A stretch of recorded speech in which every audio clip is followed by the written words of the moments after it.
Hi friends, thanks for being with us on this special birthday celebration, this special morning of worship. I'm so grateful for all that God has done in our community. I'm grateful that you're here worshiping with us today. We are going to wrap up our thank you note series that's guided us through these last 3 weeks as we've talked about gratitude in this season of November. And I'm so grateful that you've been on that journey. I'm going to give you a challenge to write another thank you note this week, and I hope that you'll take that. This psalm that we read this morning is Psalm 139. If you want to open up a Bible or turn to it, I'm going to continue to challenge you to read through this, to pray through this, to meditate on it in the week ahead. And this is a great one to meditate on. This psalm deserves to be read just a little bit more slowly, to sort of be encountered and approached with a bit more tenderness of heart. This is a great one to get a warm cup of coffee on a cold day and to just sit and reflect on. And all of these Psalms, Psalm 100, Psalm 121 that we shared a couple weeks ago, all of them are great and are wonderful. And this one, though, if there's one of them that I hope you'll carry with you in the weeks ahead, I hope you'll let this be a companion. I hope you'll let it be a mirror. I hope you'll let it be a challenge and a comfort in the seasons that are to come. So spend some time this week reflecting on it. I'm going to read parts of it. And again, I just want you to let this sort of wash over you. O Lord, you have searched me and known me. You know when I sit down and when I rise up. You discern my thoughts from far away. You search out my path and my lying down and are acquainted with all of my ways. Even before a word is on my tongue, O Lord, you know it completely. You hem me in behind and before and lay your hand upon me. Such knowledge is too wonderful for me. It is so high that I cannot attain it. For it was you that formed my inward parts. You knit me together in my mother's womb. I praise you, for I am fearfully and wonderfully made. Wonderful are your works, that I know very well. My frame was not hidden from you when I was being made in secret, intricately woven in the depths of the earth. Your eyes beheld my unformed substance. In your book were written all of the days that were formed for me when none of them as yet existed. How weighty to me are your thoughts, O God, how vast is the sum of them. I try to count them, they are more than the sand. I come to the end, I am still with you. May God add blessing to our reading and understanding and experiencing of these words. So today, in the midst of our birthday celebration and Thanksgiving being just around the corner, Advent starting next week, Christmas music playing in the stores, we also in the church celebrate Christ the King Sunday, the day on which we reflect on and declare that Christ is indeed King of all of the universe, that God is Lord over all, that all things and all people and all places on this earth and beyond, all of creation indeed is subject to the one God and Lord of us all. And I wonder when you hear that, how that strikes your ear.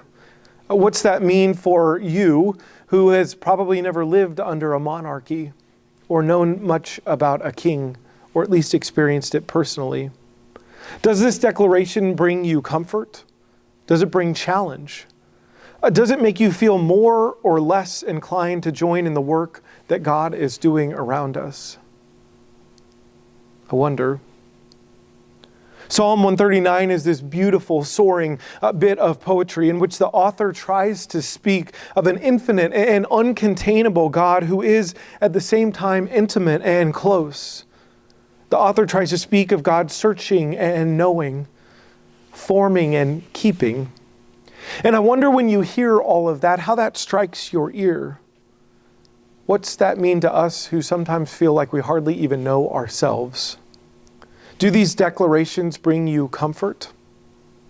Do they bring you challenge? Do they make you feel more inclined to join in God's work around you, or less so? Friends, I think the answer to both of these sets of questions about Christ the King Sunday and about Psalm 139 that we read today, I think they likely say a lot about the God that we understand and what we believe to be true about God. If we have a theology that's rooted in a system that sees humanity and creation as fundamentally and primarily broken and fallen and helpless, then both of these ideas, that Christ is King and that God has formed us and searched us and knows us, well, they may bring with them this idea of judgment, of guilt, and a fear of vengeance. But if we have our theology rooted in a system that celebrates humanity and creation as the good work of a creative God, the product of God's creative and life-giving love overflowing, then both of these ideas of Christ the King Sunday and Psalm 139, of God who formed us and knows our thoughts, they may actually bring us feelings of strength, acceptance, possibility, perhaps even liberation. And so I wonder this weekend, as we approach Thanksgiving, how all of this is hitting you. What are you thinking about? Friends, I'll be honest with you for a moment. Writing a sermon for this weekend was, quite frankly, a challenge. The words of this psalm are so rich that I almost just want to say, read it, just reflect on it, let it flow over you. Too often, a preacher, given this text, will begin to talk about the omniscience and transcendence of God, which is all fine and great, but it makes us makes it possible to miss the very point of the psalm, the heart of the psalm, the central theme, that God is forever present, that God knows us to the core, that God has made us, and God loves us all the same. How does a preacher add to that truth, to that good news? For some reason, as I was thinking about this, I kept coming back to the love of a grandparent. I don't know about your experience, but my grandparents were less often that stern sort of love and more about that delighted and elated kind of love. I probably started thinking about this when one of our staff members at our staff meeting this week, who was leading the devotion, began to talk. He is himself a grandfather, and he said, one of the things he said was that the best part of having kids is having grandkids. And I don't have either kids or grandkids, so I won't pretend to know one way or another, but it's a sentiment that I've heard many a times before. Why is grandparenting so much more fun? I think it's because as a grandparent, you have more freedom to simply love and cherish and revel in this little life that is before you. Less energy goes into the actual sustaining and supporting and providing for that life. Not that it doesn't cross your worrying mind, but ultimately they have parents for that. And you kept them alive long enough for them to have kids, so they ought to be able to keep their kids alive. So you just get to love on them. As a parent, you're responsible to make sure that kids are healthy and well-rounded and well-adjusted and strong. As a grandparent, you get to make sure that they're fed too much sugar and ice cream and always have a hug waiting and loved on and celebrated throughout all of their life. As a parent, you have to stay up with a child when they're sick or fighting sleep. As a grandparent, you can always go home. My nephew is spending part of this week with my parents and then going to his other grandparents' house. And my brother told me about this plan. He said that my nephew was really excited for this grandparent to grandparent handoff without those pesky parents getting involved. And I love that. That made me laugh. And it's not that there's anything bad about my brother and his wife, but somehow I think that rings true. We know that sort of thing, that experience. That makes some sense to us. And I'm not here to make value judgments. I speak only on my observations as a child and as a grandchild. But I think there's something in there that can help us understand God. I sometimes envision God's love with that grandparent-like sense of joy and cherishing and reveling and gratitude. It's not that I don't think God's love can be stern. It can when necessary. And it's not that I think that God is unconcerned for our discipline and our well-being and the way that we order our lives. In fact, I think God cares about that very much. But I think in God's infinite wisdom and ability to hold more than we can possibly imagine, God's all-encompassing capacity for love, God is able to hold both this joyous wonder and this expectant sharing all at the same time in a way that sometimes we can't ourselves. And so when I read through Psalm 139 and when I think about Christ the King Sunday, that's the light that I think about all of this through, of reveling and of celebrating with this sense of comfort and this strength and this peace. That's what I read when I get into this. That holding all of that together, that delight-filled love and a love concerned with the way that we shape our lives, that's part of the gift and the strength of the God who knit us together. That's part of the gift of the God who knew us when we were intricately woven in the depths, the psalm says.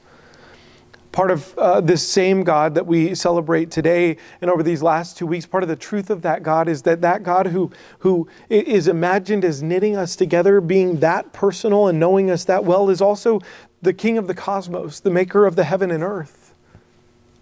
We've seen it all 3 weeks. God is big and cosmic and personal and close and intimate. So when I sit with this psalm, when I gasp for it and grasp at the heart of it, what I think the inference that it holds at its very core is this, that God knows me better than I know myself. How am I supposed to wrap my mind around that? I'm already saying that my knowledge is limited. And so what does it mean for me to acknowledge that God's knowledge isn't? What does that look like? How do I speak to that truth? What can I compare it to? I was thinking about that this week. Do I compare it to a parent who knows their child better than the child knows themselves? So maybe we think about that with a very young child, a toddler or an infant. A parent knows her origin story. A parent knows what that child needs to be healthy. A parent can foresee the dangers that child cannot see for herself and to keep her safe. Or for a child who is perhaps a bit older, is it this idea that a parent can know that this trend or this hobby or this activity isn't going to hold his attention, but he thinks it is? Is it knowing better in that way? Or maybe for the child who is older still, is it the disappointment and the hurt that this relationship may cause for the child that the parent is aware of, that the child swears it's what they want anyway? Does this illustrate the truth of our scripture that a parent knows a child sometimes better than the child does themselves? Perhaps it gives us good glimpses, but I think it falls short of the whole picture.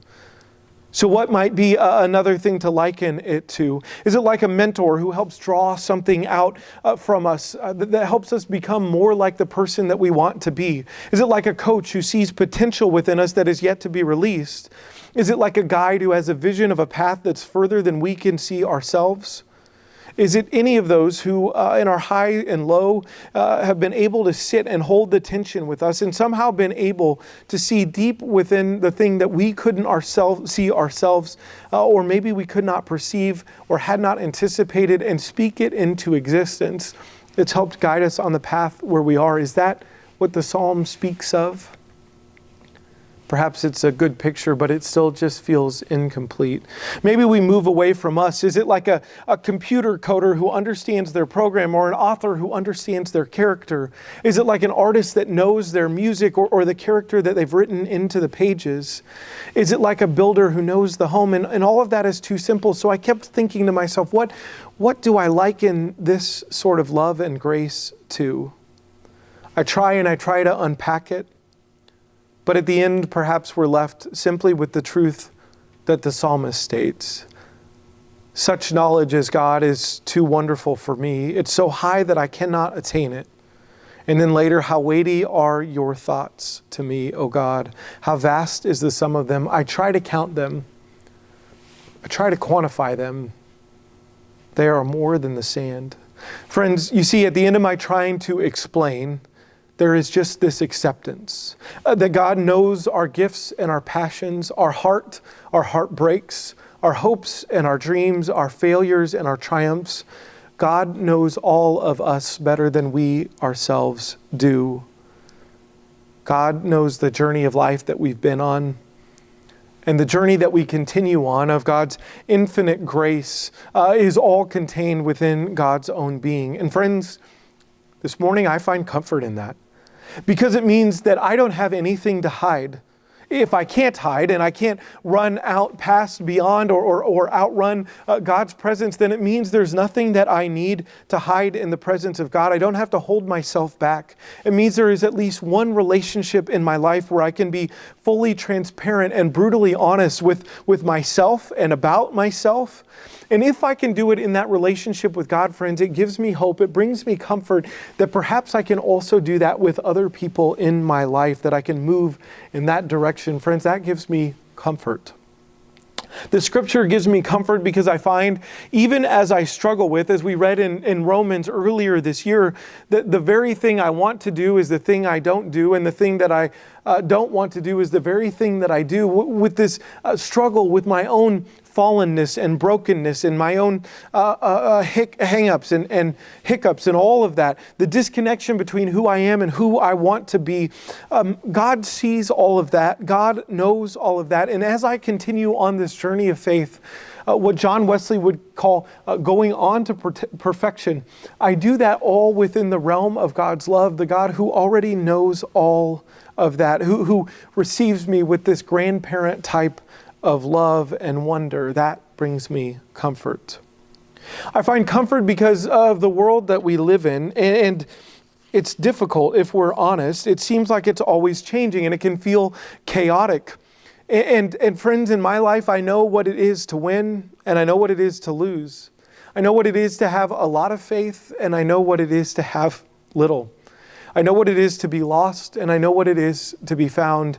I know what it is to not recognize the person in the mirror, and I know what it is to feel at home with myself.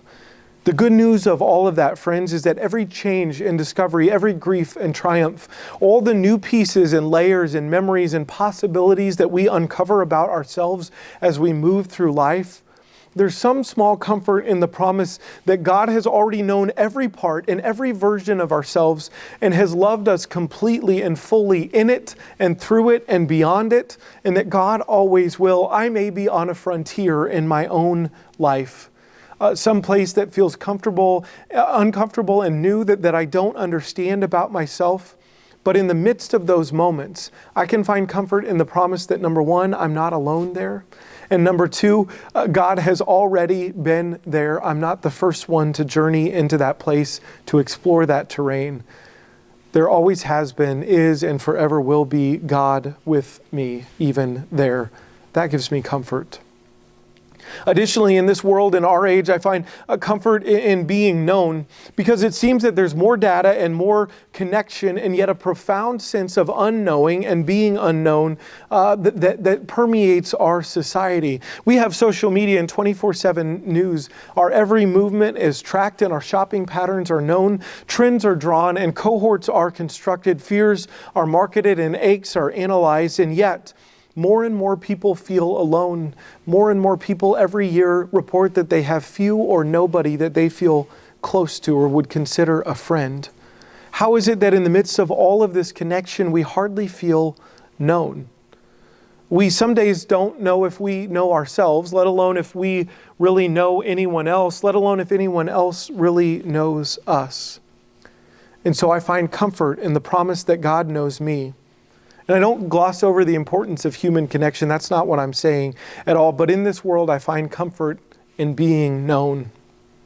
So Psalm 139 brings me comfort, and it has the power to do the same for you as we grow to understand the God who sees us and knows us and accepts us in grace, who says that we belong, who knows us to our core and surrounds us at all times. We can find comfort in this psalm. So this day, I'm giving awe-filled thanks for all of these truths. I give thanks for the things that I am, for the body that I have, as complex and intricate and powerful as it is, as over-scrutinized as it is, as dismissed as it is, as much as we tend to attack our bodies. Perhaps one of the things this psalm invites us to do is to give thanks for the gift of our bodies instead of letting them continually be seen as not enough or attacked or a liability. I give thanks for the mind that I have, for the experiences that I've collected, for the ability to perceive the way that God is at work in the midst of all of that. I give thanks for connection to other people who God has also fearfully and wonderfully made, for the gift of the God who keeps us, who says that we belong, who says in today's psalm that we are hemmed in, behind and before, and held within God's hand. Can we give thanks today for being seen and for being known? Can we give thanks that this same God who sees us in our fullness, who knows us more than we know ourselves, has also given us purpose and power and possibility and passions? This God who beheld our unformed substance and knows all of our days before they exist also gave us gifts and talents and skills to serve, to work in the world, to connect with people around us.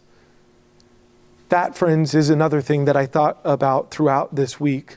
You and I, we individually have gifts and passions and skills and talents. We also have them collectively as a community. That's part of our being made and our being kept in God's own image and in God's love. We have this fire within our bones that each one of us has this purpose. All of that is a God-given gift as well. And I think we sometimes don't appreciate that. Maybe this week you want to show gratitude, give gratitude, pray gratitude, that a part of the fabric of our being, who we've been formed to be, is people who get emotional and sad and fired up and passionate about all sorts of things in our world. That's a part of God's gift to us. So all of that has been on my mind, most especially as we celebrate Common Grace's birthday. I think about the passion that exists within this community.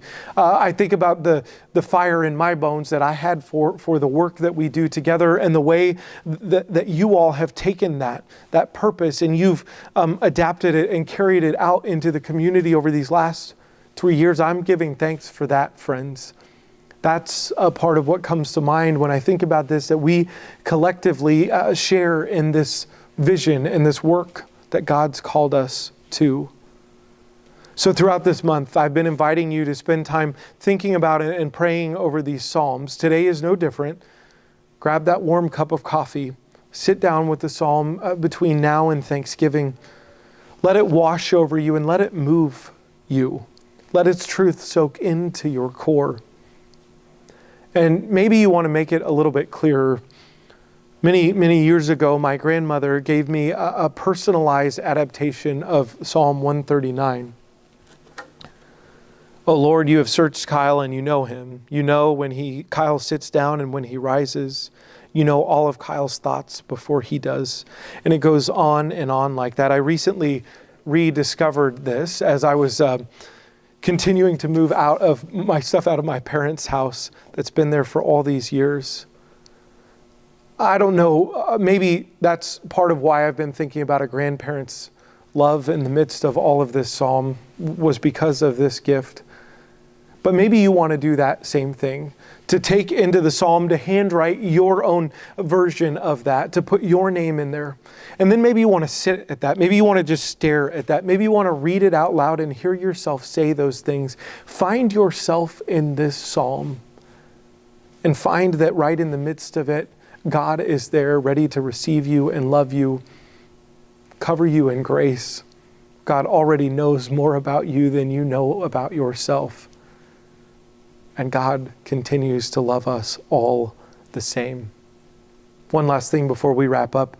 Speaking of handwriting something, your challenge for this week, or pastoral directive as it may be, is to write a note to somebody who has done some of that work of mentoring. We talk about God seeing and knowing us better than we know ourselves. Who are the people that have done that in the midst of your life? Who saw you perhaps in a high moment or perhaps in a very low moment and saw something that you couldn't see in yourself? Who are the people that have journeyed with you, that have called out of you your best self, the self that God intends for you to be, that have helped you move into that future? Who are the people who have pointed the way, that could help see further down the road than you can see? Who are the mentors, the guides, the coaches who have helped to make you who you are? I want you to think of at least one of them, and maybe 2 or 3, and this week to write them a thank you note, to let them know that they're appreciated, to let them know that the words that they spoke, that them just showing up, that it made a difference in your life and continues to make a difference today. Take some time to write those notes to the folks who at some point in your life have known you better than you knew yourself and have helped you to become the person that you are today, that will help you continue to become the person that you will be in the future. Friends, there is good and comforting news in the midst of this psalm. I can't sum it up for you in clean and easy parts. I can't make it simpler than the psalmist makes it in the writing.